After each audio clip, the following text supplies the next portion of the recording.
I'm like, I don't want to record this. I don't feel good about myself. There's there's all these feelings that we have, and it's like in those moments, how amazing it would be to like switch our own mindset and being like, no, we talked about this. Hold yourself accountable.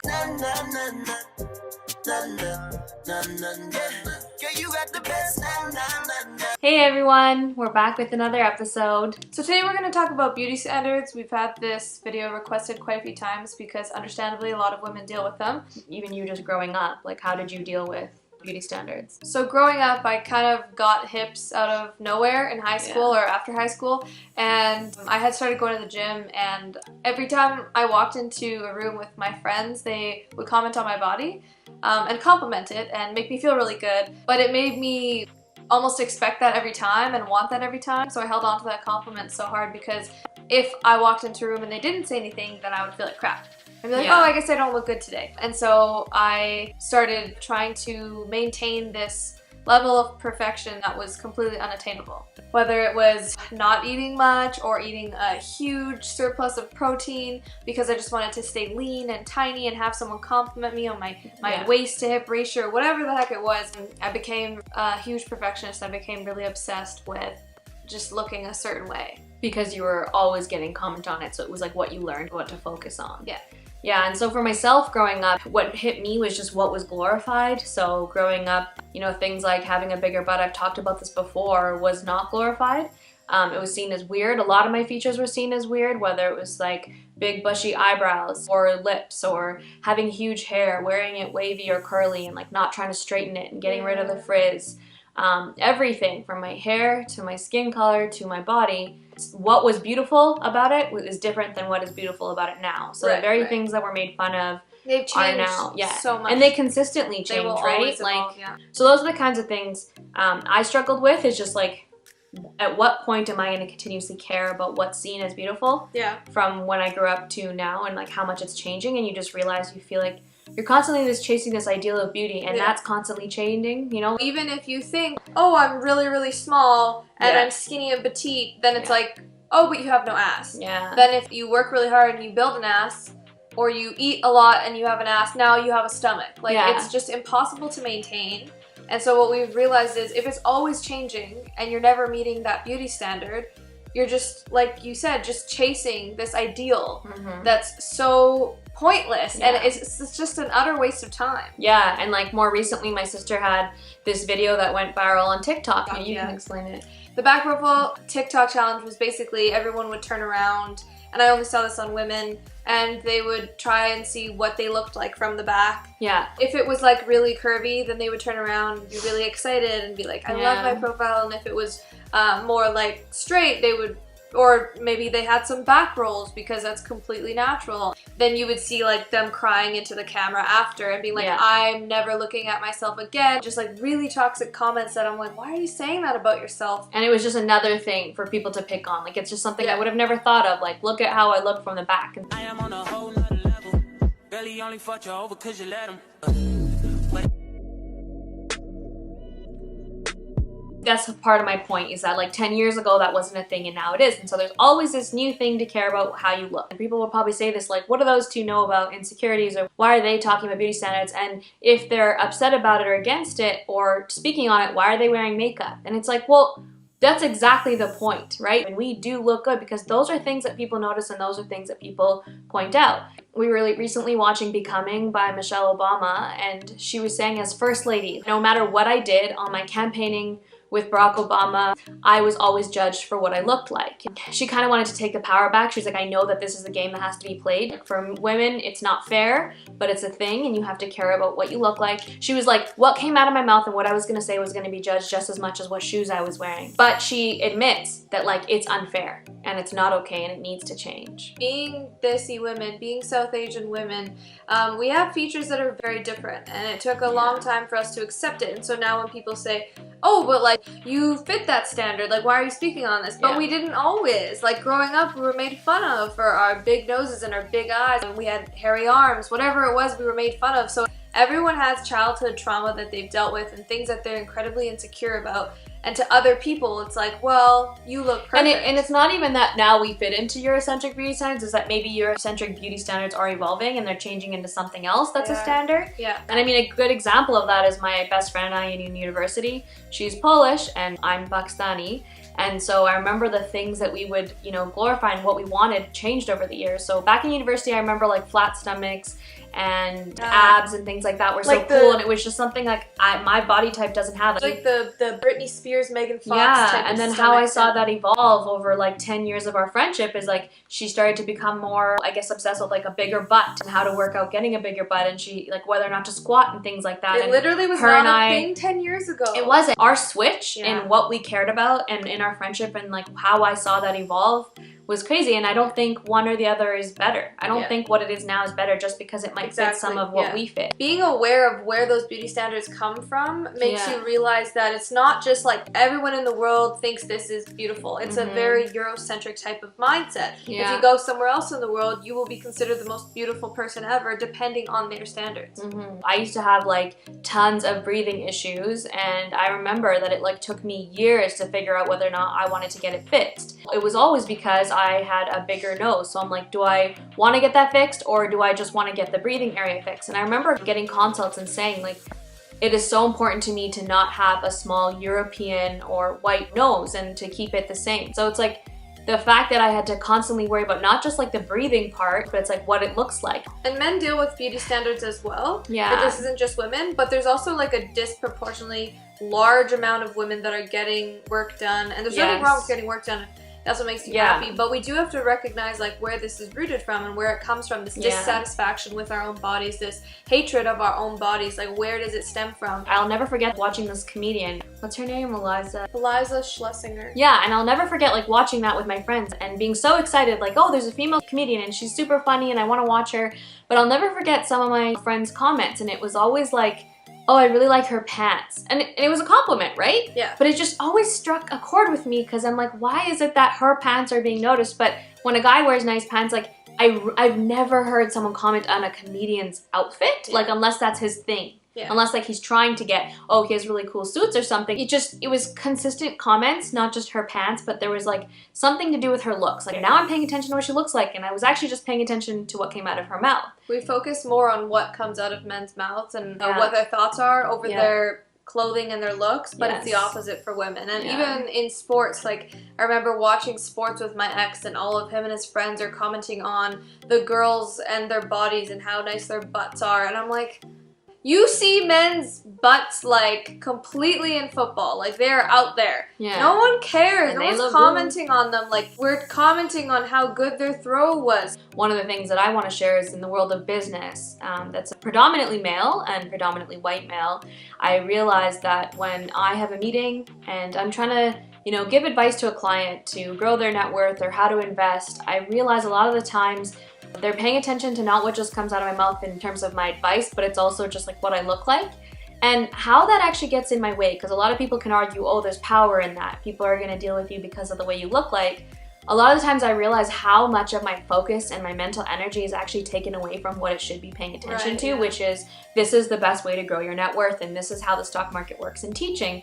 But I find that a lot of the times my focus also goes towards like how I look, but at a higher level than what a man would look like. I just know that the person's looking at it more than if I was a male. When I used to talk to a group of girlfriends in the past, sorry, were you done your point? No, it's okay. Okay. Well, I was gonna just say that like it's a compliment, but that's not the point, is that it takes my focus away. Yeah. So in the past I had a group of girlfriends and I would be telling them a story or something I'm really passionate about, and they would either interrupt me or at the end of it be like, I can't even focus on what you're saying right now because your eyes are just so beautiful. And I remember one of them was like, but like we're complimenting you, like I don't understand why you're bothered by this. And I'm like, because you're not listening to anything that's coming out of my mouth, and I'm really passionate about this. So it would be nice if like maybe you just save that compliment for later. And not only that, but it's like the way that we compliment and the way that we like overly hype up something. Like I want to be hyped up for like all the books I've read. You know what I'm saying? The best compliment is to be told you're funny. The best compliment is to be told you're smart or feel like you're smart. It's not that you can never compliment someone's looks, but like, there's a time and a place, right? Like, Yeah. it's wonderful to just be like, you look really nice today. Yeah. But then also make sure that you're doing it when they don't wear makeup as well and when they don't have their hair done. You can't hate on women for caring about what they look like. If Yeah.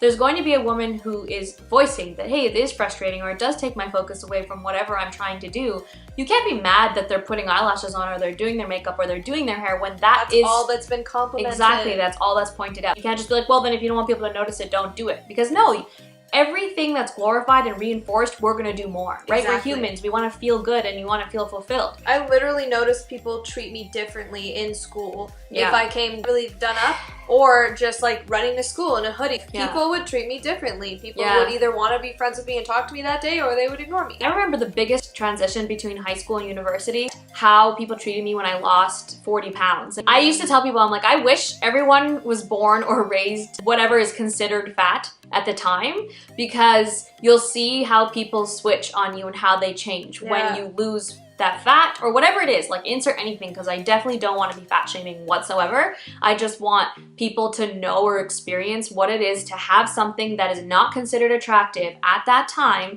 and then later on you lose it or it changes and it switches, and you Yeah. see how much people in not just society, like strangers, not just like people opening the door for you more because now all of a sudden they think you're cute. I'm talking about your friends. Yeah. Like, I'm talking about the respect they have for you, how they listen to your voice, how you're all of a sudden cooler and you have, I guess, more of a social status. People want to be around you and be your friend more. Yep. You know that one quote that's like, if the whole world was blind, would you still work out at the Yeah. extent that you do? And I was like, yeah, I would, because it's good for you. And then this quarantine happened and I'm seeing nobody.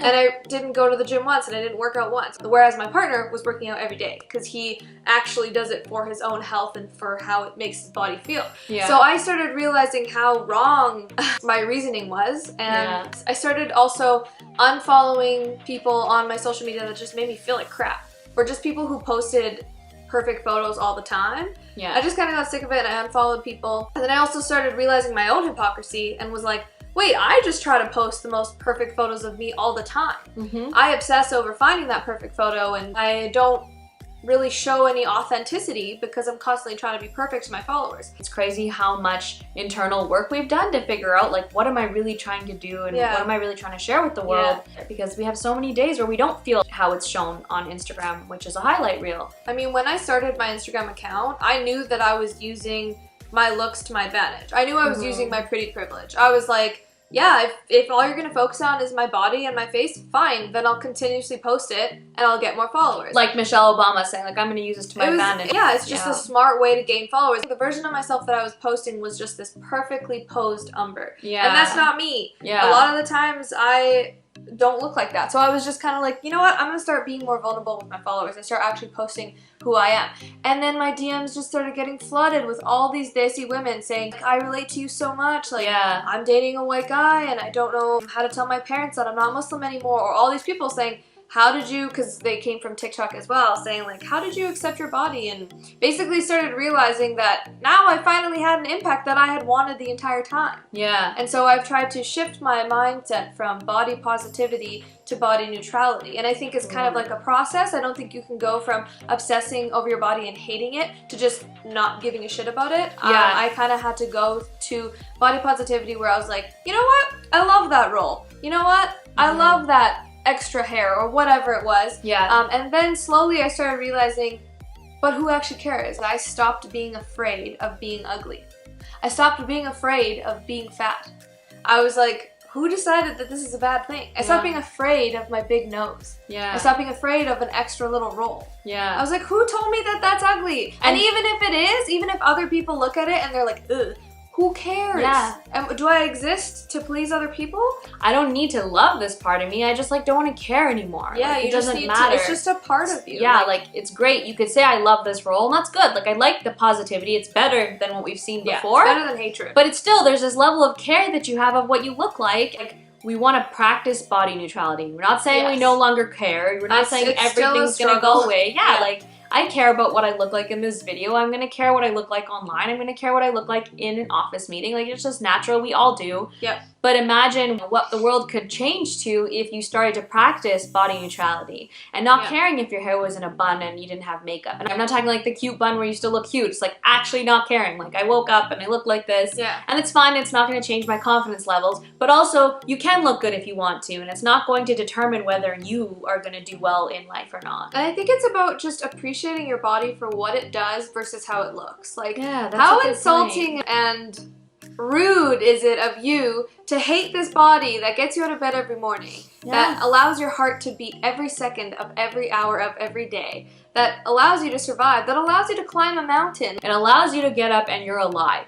You know, that's the biggest thing that we need to remember. You know, the coolest part about being authentic online is that now it's like, I have to be that way because I just preach to my followers that's such a good point. you should stop caring about the cellulite or the stretch marks that you have. I can't be a hypocrite and look in the mirror and be like, oh, look at your dark circles. Oh, look at your cellulite. I don't think that way anymore because I think I just told all these beautiful people to just embrace their bodies and stop obsessing over them, and I naturally stopped doing it myself that way. It holds me to a higher standard. A huge one for me is like a week before my period, which is like right now, and I'm like, I don't want to record this. I don't feel good about myself. There's there's all these feelings that we have, and it's like in those moments how amazing it would be to like switch our own mindset and being like, no, we talked about this, hold yourself accountable. It's easy to practice it one day and then the next day go right back to what you are, and so that's why we say practice. Like it's a constant learning curve, and there's it's a some journey, days for sure. You should hear her and I,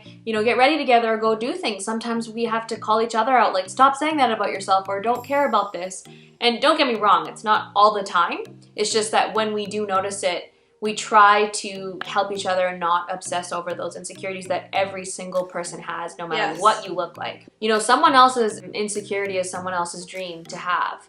And you have to remember that, and it's just like what I have is something that someone else might dream of and we do all always that. want what we don't have. Exactly. We obsess over what we don't have. Or let's say, you know, your example earlier where you're like, oh, they compliment your eyes, I can't stop staring at them. You're like, you don't have no idea what somebody's story is. Something that Umber and I have dealt with for a really long time is a lot of eye problems. And so, yes, we get complimented on that, and we love people for complimenting that, but when that's sometimes the only thing that's glorified, and we've had issues with it, like I'm talking eye surgery, retinal problems, like very major medical problems that could bring a lot of trauma, you know, to glorify that one thing about someone, you have no idea if that's something they struggle with. Everyone has a story that you have to learn before you just go off about a certain quality of them. Like, this is why it's not okay to, when you see your friend lose a bunch of weight in a few months, be like, oh my god, skinny legend, you look perfect. And I used to do that. No idea how they lost it. Like they could have lost it by depression, by a mental health issue, by anorexia. It could have been anything. And then not only that, but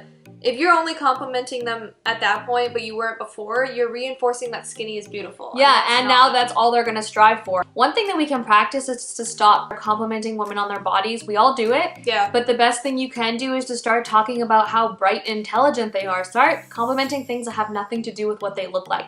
Trust me, if you look for it, there's tons of things in a video where a woman is saying or dancing or speaking about something where you can comment on that outside of, you know, the most obvious thing that she has that's beautiful about her. Yeah, so if I, for example, if I see a makeup tutorial on TikTok, instead of going straight to, you have the prettiest eyes ever, you have the best lips ever, I try to compliment their talent or their craft or their skill. So I'll say like, you're really talented, you can go really far. I go to their page and I scan for something where they show what they're passionate about, and I compliment that. So I say like, you're really aware, or you're really intelligent, and you sound like a really compassionate human or whatever. And they always are like confused because they never hear it and all they hear about is their looks. Like it feels really nice to allow women to recognize those other qualities in themselves and be like, oh yeah, you know what? I am more than my body. This is not a biological thing. This is not women and men. Women and girls are more obsessed with their looks and men just aren't because they're just more chill and relaxed. Like this is a societal thing. This is something that we have been taught since we were kids. Look at what the little girls and little boys in your life are getting for presents. Little girls are getting mirrors, makeup sets, fake dresses, and little boys are getting Lego sets, books, things to build. They're working different parts of their brain. How many times was it okay for, you know, our brother or a boy to have dirt on his face, or like, oh, it's okay, he got hurt, but you can't. I've heard women my age or men my age raising their children being like, oh, but she's a girl, you have to be careful, you can't get that on your face, but you can be ugly, it's okay. Like, I've heard it in our culture. So toxic to say that. It's like telling the girl that she can't get dirty, or she can't get dark from the sun, or she can't get these things. Like, there's so much racism, colorism, and all these different beauty standards that women go through, and it's learned in our environment. Or like, if my brother was really tired one day and we were all going to a get together, no comments would be made about him. But like, if I look tired or whatever, it would be like, go put some lipstick, go put some blush on. Like, you'd have to make sure that you look at a certain level of beauty all the time. You were already probably more dressed up than our brother was, right? We already had to change into shalwar kameez. We couldn't just wear jeans or sweatpants to this dawah, and then your looks were still commented on. And the thing is, it's not to blame your mother or another woman or your dad for doing that. It's like they learned that from their parents. Exactly. Like, this is the appropriate way to be. Break the cycle and be like, you know what? I'm gonna be the first person that doesn't do this to my kids. Again, practicing, because we're not perfect. I'm gonna start going back to the gym when the gym's open again. But I'm also going to be doing it solely for the fact that I want to be stronger, the fact that it's good for my heart, and the fact that it's good for my mental health. I am not going to be focused on what I look like and the fat rolls and cellulite I have. Like, whenever those thoughts creep up, I'm just kind of like, stop. Like, I don't have to love it, but I don't have to hate it. And I don't want to speak to myself like this anymore. So I think that's something that I've learned recently. Like, I've struggled to get myself to the gym. I've struggled to care about working out. And I was always like, why can't I get myself to go to the gym regularly, consistently? And it's because it was tied to do with how I look and the size of my body. Like, oh, I gotta get skinnier or tinier or look like this, like the tiny waist, big butt. I know now that if I start working out or I work out consistently, like, I can add 10 years to my life. That's something that's gonna keep me going. It's not gonna be like, my butt was bigger in my 30s. Like, I want you guys to come to my page and feel like you can be yourself there. And I still have work to do. Don't get me wrong, I'm not perfect. I still struggle with posting the perfect photo. But I want you guys to see me looking imperfect and my body the way it looks when I'm bent over and squatting. What I take from this is just your journey, even with body positivity versus body neutrality. That's such a good distinction. I don't look in the mirror and dance around and be like, I love my body more than anything. Hopefully I get there one day, but like, I just literally, when I look at myself and I like see some extra meat on me, I'm literally just like, okay, anyways, I'm gonna go journal about how I can change the world and what impact I can make. You just change the topic in your head. Yeah, you know? And something I've learned with that is, it doesn't matter if I tell my sister she looks great, or if she's like, oh, I look like this. I'm like, no, you don't, you look fine. It's like, that might not make a difference for them. That's their insecurity, and that's something I've had to learn, that no matter how amazing or beautiful she looks, she has her insecurities and she has to work those out, just like I have to work mine out. Half the time I say something, my sister's like, I've never even noticed that. What are you talking about? And so we really just have to give people their space with what they're dealing with, whatever their insecurity is. Stop hating on someone that you think is more pretty than you or has something that you don't have, and therefore they have no right to talk about what their issues are. You should be able to talk about beauty standards no matter what you look like. You're not too pretty to speak out, and you're not too ugly to speak out. It doesn't matter what you look like. This is a problem that we all deal with, and we all need to be vocal about it. So we hope that you enjoyed this video today. We started this video with a very low energy because it's a pretty hard topic, and we weren't feeling as great. So we're really happy that we did this. So if you like this video and you learned something today, like, comment, subscribe, share it with your friends, and follow us on Instagram and TikTok, and we'll link it all below. And let us know what other topics you want us to talk about. We got like probably 5 to 6 people asking about beauty standards. So this was such a great idea, and it also pushed me, I don't know about you, out of my comfort zone to share things with you guys that I never thought I would. So it's actually really awesome because we can remain authentic and be vulnerable in growing together. Okay, take care. Bye guys!